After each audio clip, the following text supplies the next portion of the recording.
राहुल राज। तो आज हम बात करने वाले हैं आपको कि एसएससी के अंतर्गत जो भर्ती निकल के आ चुकी है, एसएससी एमटीएस और हवलदार पोस्टों को।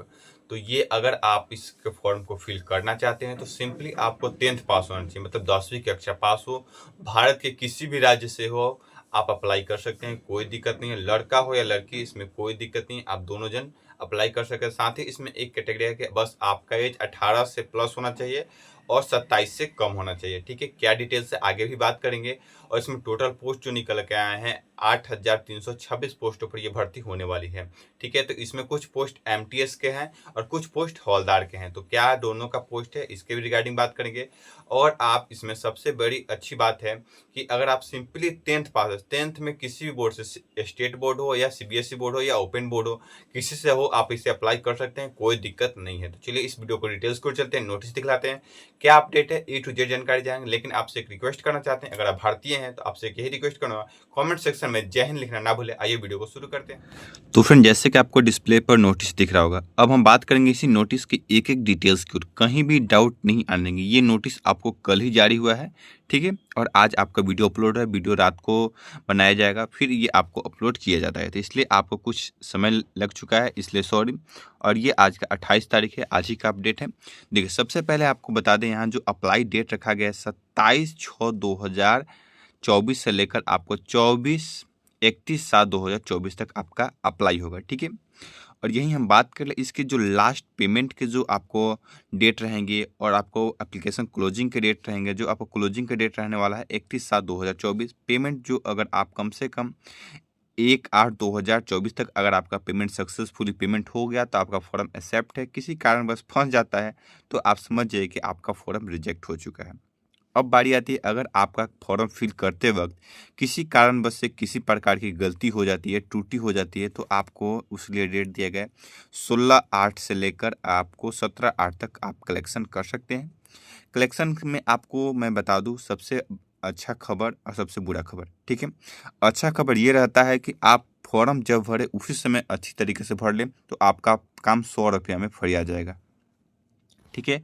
और बुरी खबर ये है कि अगर आप किसी कारणवश फॉर्म में गलती कर दिए तो गलती करने का दो तरीका आपका भुगतना पड़ेगा, ठीक है। एक तो फॉर्म में गलती कर दिए तो आगे करेक्शन के दिन अगर आपको टाइम मिल गया तो अच्छी बात है, नहीं मिला तो उस दिन भी आपका फॉर्म छूट सकता है, ठीक है। और साथ ही बता दें, ये पेमेंट चार्ज 200 रुपया हो जाता है सीधे, ठीक है, करेक्शन टाइम। तो इसलिए आप ये ध्यान रखें कि आपका जो भी फॉर्म फिल कर रहे हैं तो उसको अच्छी तरीके से एक बार ही फॉर्म को फिल कर लें।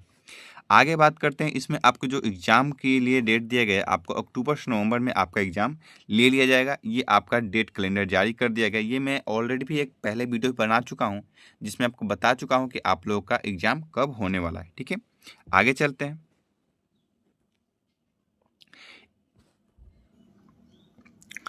अब हम बात करने वाले हैं आपको, अगर आप एमटीएस का फॉर्म फिल करना चाहते हैं, एमटीएस पोस्ट के लिए आपको 4,887 पोस्टों पर एमटीएस की भर्ती निकल के आ चुकी है। यही हम बात कर ले आपको हवलदार की, तो हवलदार में आपको 3,439 पोस्टों पर भर्ती निकल के आ चुकी है, ठीक है। ये मैंने ऑलरेडी ऊपर आपको थंबनेल पर भी बता चुका था कि कितनी पोस्ट निकल के आई है दोनों को मिलाकर, ठीक है। आगे चलते हैं। अब हम बात करने वाले हैं आपका एज कैटेगरी के, ठीक है। एज आपका कब से लिया जाएगा, क्या डिटेल्स है, इसके रिगार्डिंग बात कर लें। तो एज आपको जो काउंट होगा आपका 18 से 27 के बीच रहना चाहिए। तो किस डेट को रहना चाहिए, तो सबसे पहले बात, आपका एज 18 साल कब पूरना चाहिए, 1/8/2024 से इसमें एज काउंट किया जाएगा, ठीक है। तो आइए बात कर ले इसके रिलेटेड। तो सबसे पहले बता दें, आपको जो एज है आपको 18 से 25 साल तक आपके एमटीएस के लिए एज रखा गया है, किसके लिए, एमटीएस पोस्ट के लिए। और 18 से 27 साल किसके लिए है, हवलदार पोस्टों के लिए रखा गया है, ठीक है। अब हम बात कर ले इसमें, अगर आप हवलदार पोस्ट से फॉर्म फिल कर रहे हैं या एमटीएस से फॉर्म फिल करें, तो ये आपको जनरल कैटेगरी की मैं बता रहा हूँ कि ये डेट ऑफ बर्थ इशू है।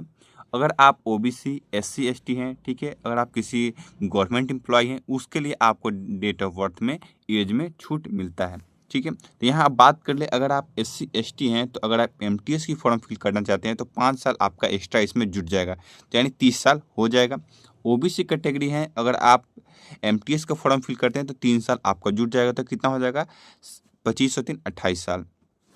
इसी प्रकार अगर आप किसी गवर्नमेंट एम्प्लॉय है तो आप लोगों का एज यहाँ दिख जाएगा। ठीक है, आपका यहाँ पूरा डिटेल्स दिया गया, आप जिस कैटेगरी से हैं आप यहाँ देख सकते हैं। मैं फ्रेशर बॉय की बात कर रहा हूँ, मतलब ओपन जो लड़के होते हैं उसके बारे में। और बात करें अगर आप हवलदार पोस्ट से अप्लाई करते हैं तो 27 साल तो जनरल का होता है, 5 साल आपको SC ST का जुट जाएगा, तो 27 और 5 32 साल हो जाएंगे। और OBC की बात कर ले आपको यहाँ तो 3 साल जुट जाएगा, 27 और 3 एक आपको 30 साल हो जाएंगे OBC वाले के लिए। तो फ्रेंड ये थी आपकी एज कैटेगरी। आगे बात करते हैं। मैं इस वीडियो में जो भी इंपॉर्टेंट हेडलाइट है उसको मैंने ऑलरेडी हाईलाइट कर दिया है, E to Z मैंने पूरा नोटिफिकेशन पढ़कर और हाईलाइट कर दिया है, जिससे किसी प्रकार की आपको प्रॉब्लम ना हो। ठीक है, आगे चलते हैं। अब एक और बात बता दें, यहाँ अगर आपको एग्ज़ाम देना है तो आपका एग्ज़ाम सेंटर कहाँ कहाँ रहने वाला है ये भी आप हमको बता देते हैं। ठीक है, अगर आप CR सेंटर से आते हैं, ठीक है, CR जोन से आते हैं, तो CR में कौन कौन राज्य आता है? आपका UP और बिहार। ठीक है, बिहार और उत्तर प्रदेश से अगर आप आते हैं तो आपका एग्ज़ाम सेंटर यहाँ रहने वाला है। ठीक है, ये मैं आपको एक एक बोलूँगा नहीं। ठीक है, आप इसे वीडियो पॉज करके देख सकते हैं। ठीक है, मैं नेक्स्ट करते जा रहा हूँ। अगर आप ER सेंटर से हैं तो आप देख सकते हैं आपका एग्ज़ाम सेंटर। आप KKR से हैं तो देख सकते हैं। ठीक है, MPR से है तो देख सकते हैं। वीडियो पॉज करके देख लीजिएगा, इसलिए कि एक एक बोलूँगा तो वीडियो लंबा हो जाएगा, आपको लगेगा बोरिंग। ठीक है, इसलिए मैं NR के लिए है और यहाँ आपको दिख जाएगा NWR के लिए है, SR के लिए है, WR के लिए है। ठीक है, ये आपको मैंने दिखला दिया। आगे चलते हैं। अब बात करते हैं आपका एग्ज़ाम होगा तो वो एग्ज़ाम किस प्रकार होगा, इसलिए कि हम इस वीडियो में E to Z जानकारी, कोई भी हम इसमें टॉपिक मिस्टेक नहीं करने वाले हैं। अगर आप वीडियो को देख रहे हैं तो आपको कहीं जाना ना पड़े, E to Z जानकारी यहाँ आपको मिल जाए। तो चलिए अब बात करते हैं।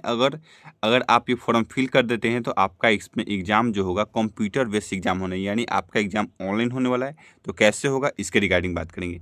आपका एक ही दिन एग्ज़ाम होगा, लेकिन 2 पार्टों में होगा। पहला पार्ट में आपका मैथ और रीजनिंग के होंगे, जो आपका 20 क्वेश्चन रहेगा और आपका 60 नंबर का होगा। ठीक है, ये बात ध्यान रखें, 20 क्वेश्चन रहने वाले हैं और 60 अंकों का आपका एग्ज़ाम होगा। किसका किसका? मैथ और रीजनिंग के। ये आपको क्वालिफाई करिएगा तो भी आपको मेरिट बनेगा, आपको सेकेंड वाला पेपर चेक किया जाएगा। ठीक है, आपकी समय अवधि 45 मिनट रहने वाली है। और यही बात कर ले आपको सेकेंड स्टेज की, तो आपको रखा गया है जिसमें आपको GK और GS और करंट अफेयर रहेंगे, वो आपके 25 क्वेश्चन रहेंगे और 75 नंबर के रहने वाले हैं। और इंग्लिश लैंग्वेज से आपको 25 क्वेश्चन 75 नंबर के रहने वाले हैं। अब बता दें इसमें कि आपको किस बार ये किस प्रकार लिया जाता है। तो सबसे पहले बता दें, अगर आप मैथ और रीजनिंग के अगर आपने एग्ज़ाम दे दिया, आपका स्क्रीन लॉक हो गया, तो रिजल्ट की बात करें। ठीक है, मैथ और रीजनिंग में क्वालिफाई कर जाते हैं तभी आपका पेपर सेकंड चेक होगा, वरना नहीं होगा। ठीक है, पेपर सेकंड ही आपका महत्वपूर्ण है, फर्स्ट आपको सिंपली क्वालिफाई करना है। लगभग सारे स्टूडेंट क्वालिफाई कर जाते हैं, लेकिन आपका मेरिट आपका सेकंड पेपर ही बनने वाला है। आगे क्यों चलते हैं, आपको एक और यहाँ चीज़ दिखा दें। अगर आप देखिए इसका सिलेबस क्या क्या दिया है। देखिए मैथ के लिए आपको यहाँ से यहाँ तक पूरा दिया है, आप इसे स्क्रीनशॉट ले सकते हैं अच्छी क्वालिटी करके वीडियो को, आप इसे मैथ के लिए। ठीक है, एक एक चैप्टर बाई चैप्टर दिया है कि LCM SCF, ठीक है, टाइम एंड वर्क, लाभ हानि, आपका चक्रवृद्धि ब्याज, E to Z आपका यहाँ चैप्टर बाई चैप्टर आपको दिया गया है। ठीक है, यहीं रीजनिंग की बात कर ले, रीजनिंग का भी दिया है, इंग्लिश का भी दिया गया और जनरल नॉलेज का भी दिया गया। आपको यहाँ सारा चीज़ का दिया गया, आप इसे स्क्रीनशॉट ले लें, वरना आप इसे PDF चाहते हैं तो मेरे व्हाट्सएप ग्रुप में जुड़ गए होंगे, वहाँ तो हर एक चीज़ का PDF आपको मिलता ही होगा। ठीक है, आगे क्यों चलते हैं। अब हम बात करेंगे आपको, अगर आप MTS का तो देंगे तो आपको ओनली फॉर एग्जाम होगा। हवलदार पोस्ट के लिए अगर आप करेंगे तो आपको कुछ फिजिकल्स होंगे, नॉर्मल फिजिकल्स होते हैं, इसके रिगार्डिंग बात कर ले। अगर आप मेल कैंडिडेट हैं हवलदार से पोस्ट पर है तो 1600 मीटर की आपको रनिंग बोलिए चाहे वॉकिंग बोलिए, यानी आपको टहलना हो या दौड़ना, किसी प्रकार 15 मिनट में आपको ये कंप्लीट कर देना है। लगभग ये सारे भाई हमारे कंप्लीट कर जाते हैं। और यही फीमेल की बात कर ले, 1 किलोमीटर की जो होगी आपको 20 मिनट चलना, टहलना, दौड़ना, जिस प्रकार आप कंप्लीट कर सकती हैं, कोई आपको इसमें प्रॉब्लम आने वाली नहीं है। ये नहीं कि आप इसे ओनली फॉर चलेंगी, ऐसा कि जूता पर नहीं, पैर खाली पड़े, ऐसा कुछ नहीं है। आप जिस प्रकार चाहें उस प्रकार इसमें कर सकते हैं। अब बात करते हैं, आपको जो स्टूडेंट CBT एग्ज़ाम क्वालिफाई कर जाएगा तो उसके जो रनिंग क्वालिफाई करने के बाद आपको फिर से आएगा हाइट के लिए, ठीक है। हाइट जो रहेंगे आपको जनरल कैटेगरी की और ओबीसी कैटेगरी के जो मेरे भाई हैं उनके लिए आपको 157.5 सेंटीमीटर, और यहीं SC ST से अगर आप बिलोंग करते हैं, सॉरी शेड्यूल ट्राइब से, तो उनके लिए आपको 5 सेंटीमीटर की हाइट में छूट मिले। अगर आप आसाम से हैं, गोरखा से हैं, तो आपको भी हाइट में छूट मिलने वाला है। चेस्ट की बात कर ले, आपको सिंपली 81 चाहिए और फुलाना होगा आपको 5 सेंटीमीटर, ठीक है। 5 सेंटीमीटर अगर आपका नहीं फूलता है तो यहाँ आप प्रॉब्लम में आ सकते हैं, लेकिन ऐसा कुछ होना नहीं चाहिए कि आप कोशिश करके जाएं, आपका सिलेक्शन हो जाएगा। फीमेल की बात कर ले, फीमेल में आपको हाइट जो होना चाहिए आपको 152 सेंटीमीटर होना चाहिए। यहीं अगर आप सिविल ST कैंडिडेट हैं तो आपको 2.5 सेंटीमीटर की आपको हाइट में छूट मिलेगा यहाँ। लेकिन सबसे इम्पोर्टेंट चीज़ यहाँ वुमेंस के लिए प्रॉब्लम आती है वेट की।